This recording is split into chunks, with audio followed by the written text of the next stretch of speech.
Exercise number 11 of 780 word per minute speed. This dictation is recorded by Shahid Ramzan, stenographer, Civil Court, Mia Chanu, Stenographers Academy, Mia Chanu. Ready? Start.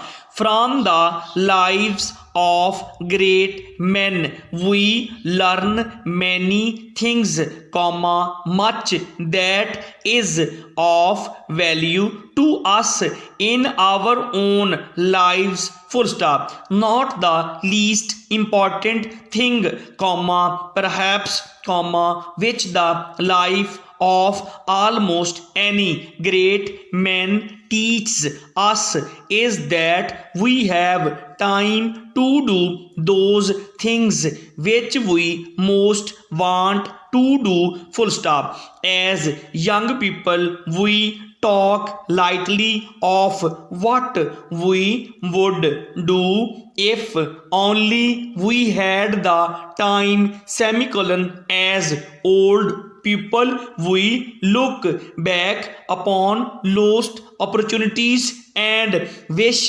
that we had the time to follow this course of action, comma, that line of training, full stop. But again and again, comma, as we read the stories of the lives of those who have done great things, comma, of those whose names will be forever remembered, comma, the knowledge is forced upon us that our trouble is not that we have too little time, but that we have too little desire, full stop.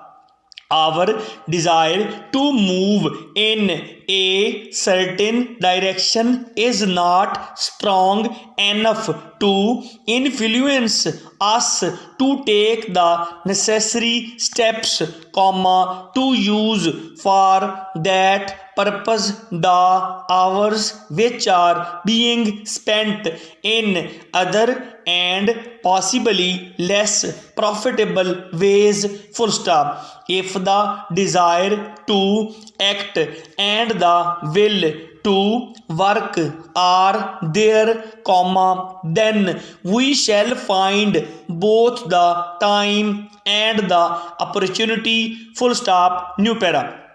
These thoughts come to the mind upon reading a recently published book in which the writer tells in outline the story of the lives of 15 great men, full stop, from the many remarkable men who have lived during the past 500 years. The writer has taken those men who, comma, by their thought and by their labor, comma, were able to discover a great principle, comma, some deep truth about the laws of nature which had not before been known. Men who in this way added greatly to the knowledge and learning of the world, and so took all men one big step forward in the long march towards a better understanding of the forces which govern our world, full stop. It is not possible to read this book or indeed any book of this nature without feeling an increased respect for the power of man's mind, comma, an increased respect for his learning, comma, for his continued attempts to find the truth even when faced with great difficulties, full stop.